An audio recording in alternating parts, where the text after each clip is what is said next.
questions, put them down in the comments. You want to say hello? Say hello. Whatever you got to do. Coming live through YouTube. There we go. YouTube just went live, and we're going live on Instagram. I don't know if I'm going to get this finished. Conan the Bodyguard.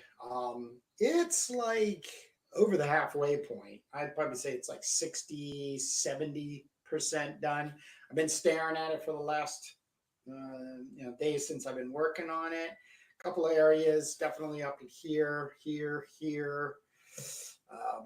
I got some decisions, which primarily I'm going to make between my those big black paint marker and some gouache, and then we'll see what happens from there. But I also have some updates on Conan the Barbarian, and just want to check in with the community, see how everybody's doing, and yeah, keep you up to date. All right, so first thing I want to do is work out this area here, which I did. Let's see, that's the right one.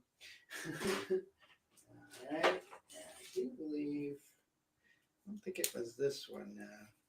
Yeah, it's not that bad.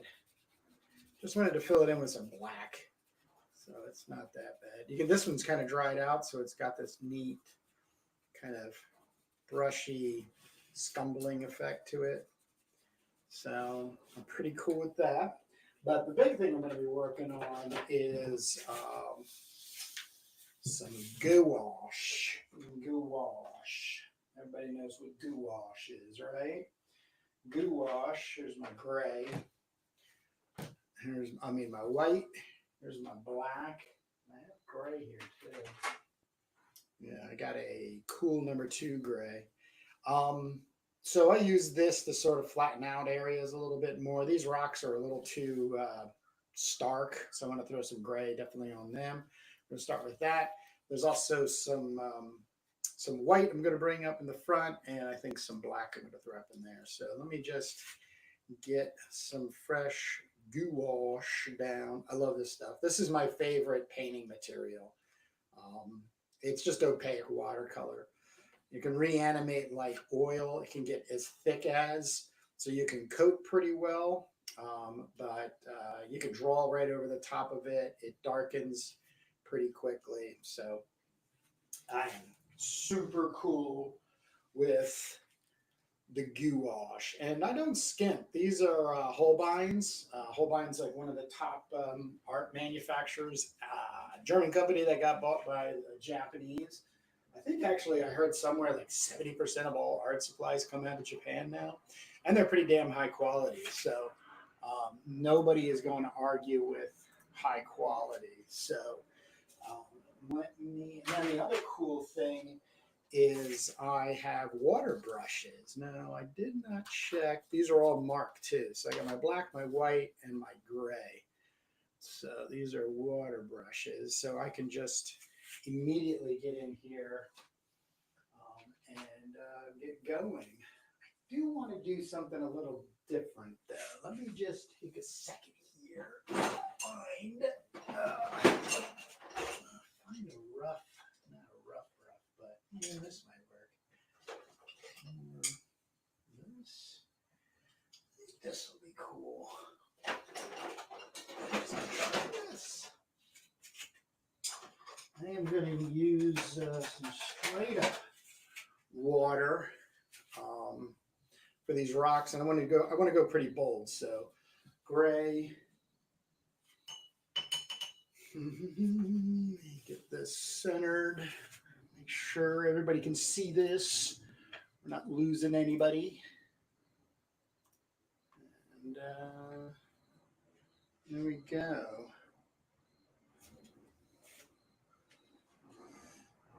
So brush is a little wet.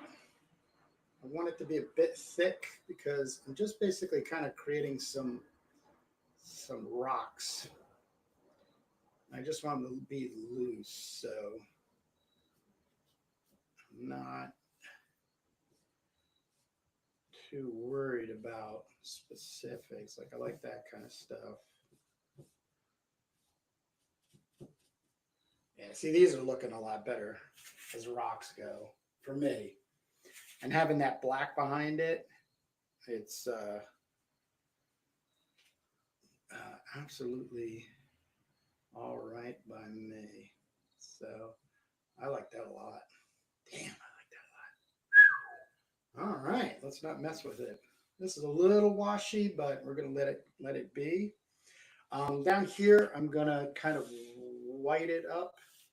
I'll washy white it up.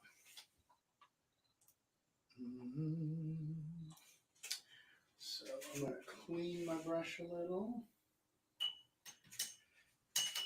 And I'm gonna just, same kind of thing.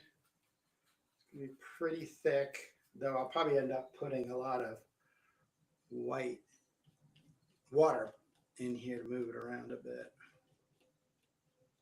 And one of the things that is resisting on the paper on purpose too is I have color pencil that's already down. So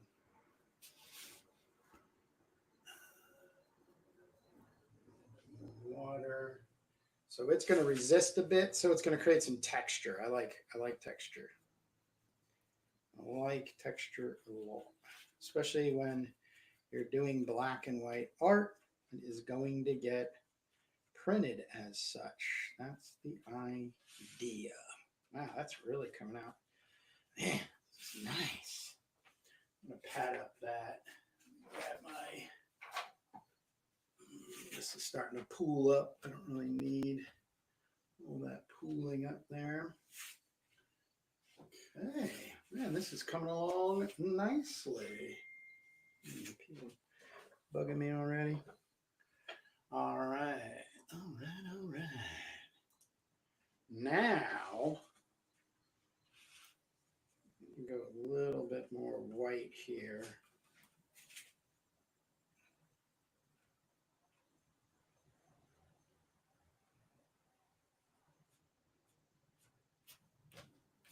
I love using my palm of my hand here. See what I mean? Like you can get right back in there. I like that. I like that.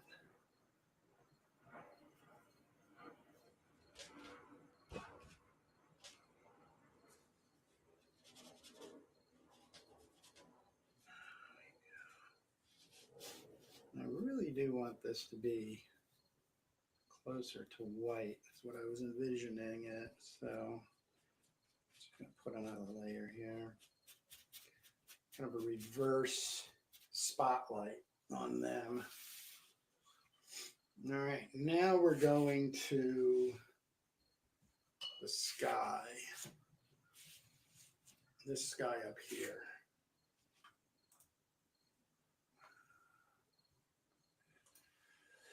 Well, let this dry a little bit. And so I want to flip this. Well, I'm not really worried about it. Yeah, these rocks really came out nice. Because I really just want this up here to be darker. It's kind of like a black into gray, and then I'm even going to kind of bring out some whites and pull some darks and whites and whites. This is looking good. All right. If you have questions, comments you're going to make, go for it. I'm going to take a little commercial break here. I am the artist for Conan the Barbarian. This has been released into the wild. This is Crom Collected Revised Edition 2024, 140 pages of black and white sword and sorcery goodness. My work is in the front. Gardner Fox and John Dwinta is in the middle with some Lost Jack Cat's crumb. It's kind of funny. And then I did an illustrated transforming Crom, which is called Crom the Warlock Shardor. And this is a 35-page prose that I illustrated. And when you get this copy, when you own a copy of this, the most important thing is to read part 7. Part 7 really makes it worth its while, because my challenge is to get this young, naive jungle boy into a barbarian, and then into a dark brooding god that a guy by the name of Conan swears to. And there are 5 other covers from 5 guest artists, and Crom Anthology is on its way. We are in the works. I've got plenty of people working right now on their Crom. I'm working with people for new Crom stories. We're also going to have some backup material, which will be Crom or sword and sorcery centric. So a lot of like Golden Age, Silver Age, Bronze Age stuff. Reprint, maybe some ink variants from me. But if you're interested in Crom, sword and sorcery, you've got some stuff you want to do, writing, penciling, inking, or the such, go ahead and get in touch with me. But this is like the player's handbook to get you into the sandbox to play with us here at Crom the Barbarian, the community. So with that being said, we're going to now, let's see, we're going to get, that's going to be good, I think. And, all right, now I'm going to lay in some black. I think I'm just going to do, let me check these brushes out again. Ooh, this one could be fun. So this is a pretty beat up one. I'm going to give it a little bit of water, not much, and really I'm just playing with the sky here. So we'll see what we get out of this. Boom, boom. Yeah, that's what I'm talking about. So just wanted to create some like. Now here's the neat thing.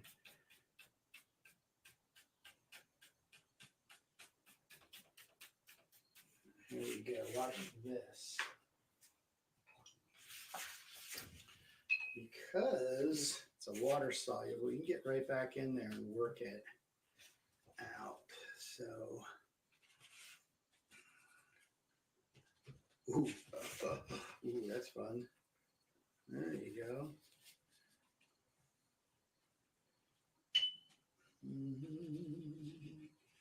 So, that's what we want to do here. I like that gray too.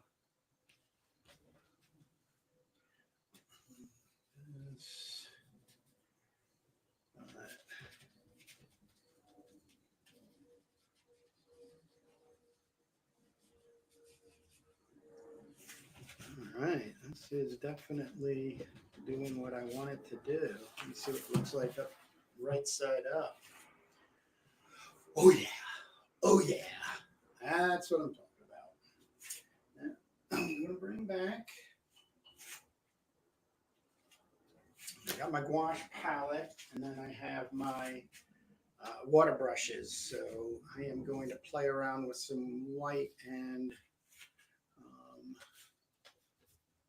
gray. It'll lighten up some areas. If you have comments, go ahead and make them. Questions, I will answer them.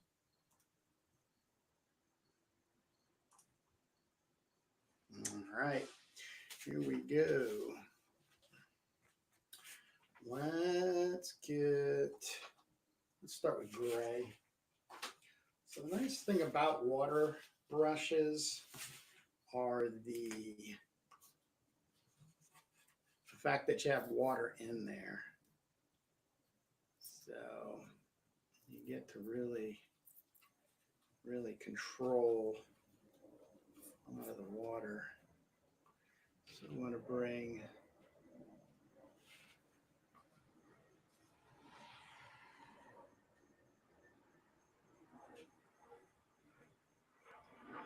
some nice smoky effects.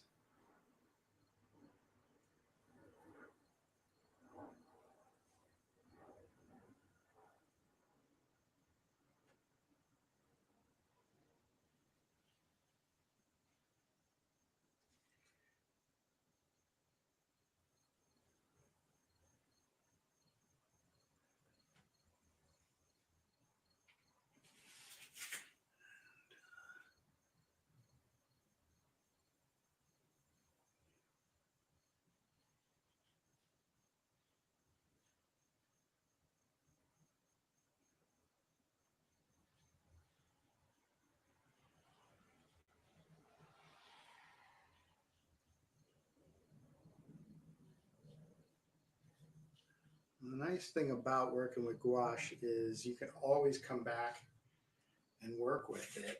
And also you can get this water brush just more watery, soak up some of this stuff.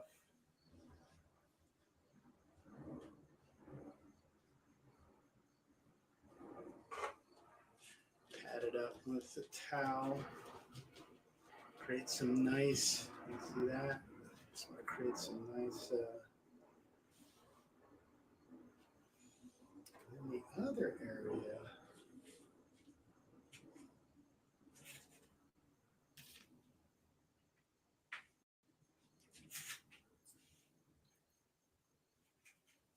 I want to get some white back into their flesh.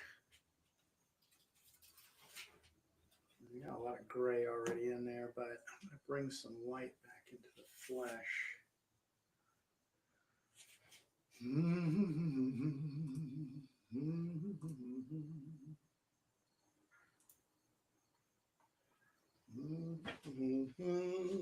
Alrighty. Alright, so let's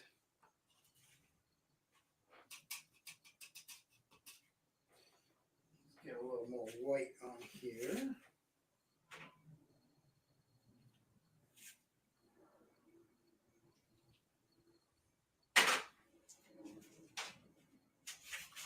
This is, I assigned this to just working white. Whoa, there you go. Bring some of it over here.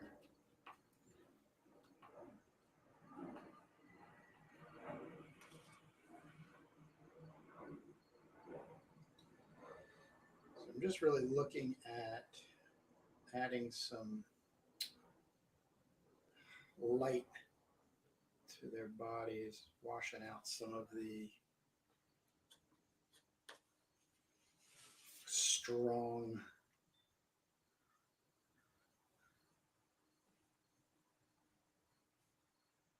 contrasting lines, especially on her legs.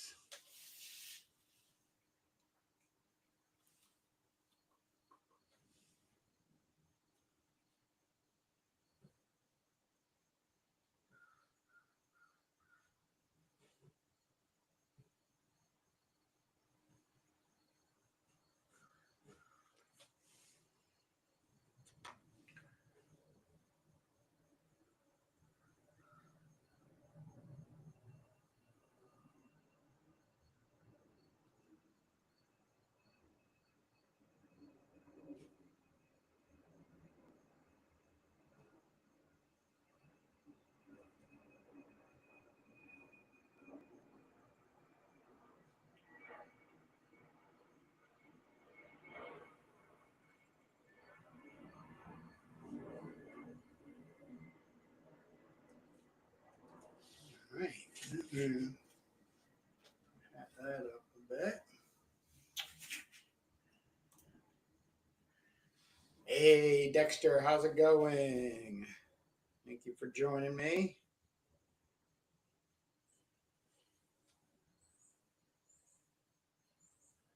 And some nice highlights going here.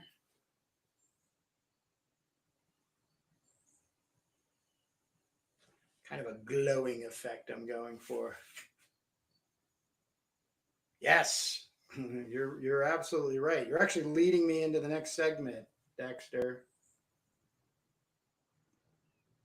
But you probably know the answer to your question.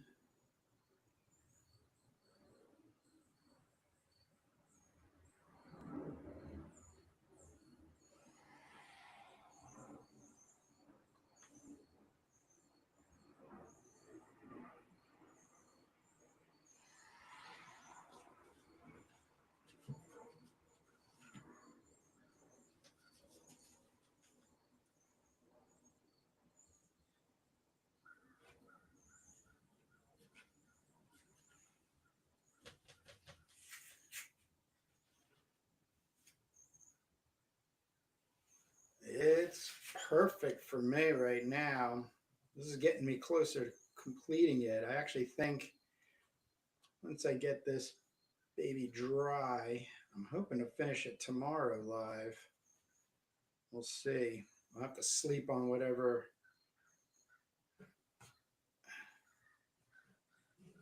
this gives me in feeling.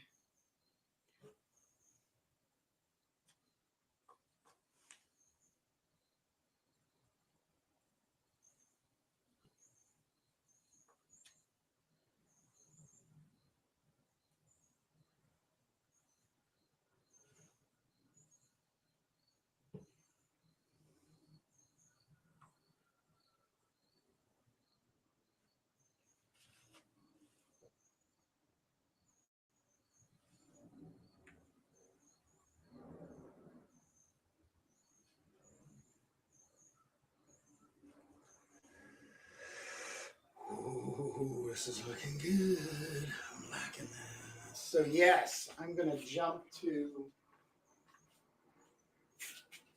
Dexter's question because he's right on point with me. And that question is, what's this going to look like when it's printed? Now, that's how this was. As a matter of fact, here it is. Grab this. So here's this cover. So this is the cover to Crom Revised 2024 edition, 140 pages, black and white goodness. The first part's me, where I'm doing this exact technique on the interior pages as well. So the front cover is 11 by 14 on white Bristol stock. Same thing. There's gouache in here. There's white paint marker, color pencils, black, gray, and white color pencils, gouache, pens, water-soluble pens, and then that all gets printed into this. So, and you can see how things just like calm into a place of rich values, the black to white values, all the gray values. So that's what it is that I'm very, very interested in accomplishing. Though it does give a really neat art look. So these have this really nice art looking feelings, like a painterly feeling. One of my favorites is Simon Beasley, who obviously we're all leaning into Frank Frazetta. So with that being said, we have to really be conscious on design and values. So, any good artist worth their weight in salt and art. Those are two of the big, like 3 or 4 things that you really, really need to be conscientious of. So, that's what is happening here. And then the thing about the water gouache stuff that I did today is a lot of just like texture. Like you got smoke texture, rock texture, cloud texture. These are going to be some things I work out flesh wise. And then the ground I wanted to kind of calm out, though I'll probably end up putting in some rocks. Yeah, this is coming along nicely. I'm very excited about this. Just once again, I love gouache. Just takes a little water to touch things up.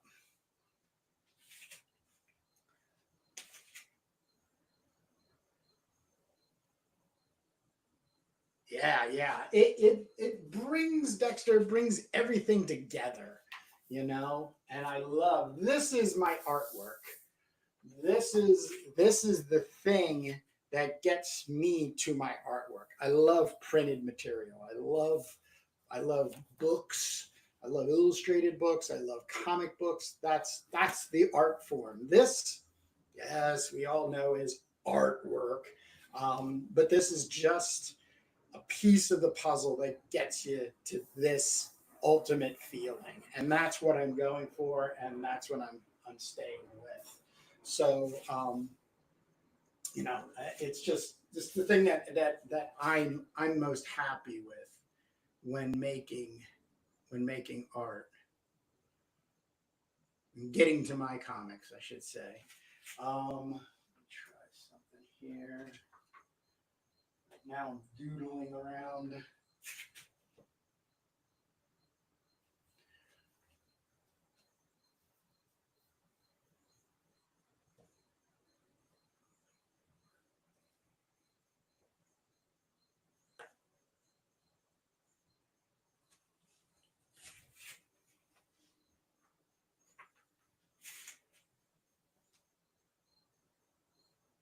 And once this gouache dries, it does, yes, Richard Corbin, absolutely, Dexter, absolutely.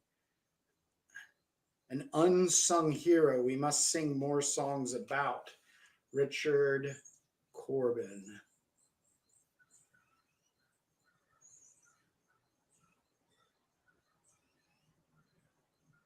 Matter of fact, there's some material I'm working on, trying to get reprinted. I think it's only been printed once in a magazine in the late 70s, early 80s. I'm not going to spoil anything yet, but got my eye on getting some Richard Corbin reproduced. Man, this is really shaping up. So if you're following me like on Instagram, you can go to my feed and you can see the stage before I got to this. And just to give you a little bit better idea of what's going on. So let me do a little more talking because I got some announcements to make. And just tie up some of this, clean up as they say. The other thing too is like there's gouache on the tip of this brush, but that's fine. It'll help keep its point. It'll reanimate once the water goes back through. And then since this is a water brush, you kind of shake it a bit and then you get it out there. So, all right, let me just clean a couple of these brushes off. I don't want to ruin them. And then do a little jib jabbing.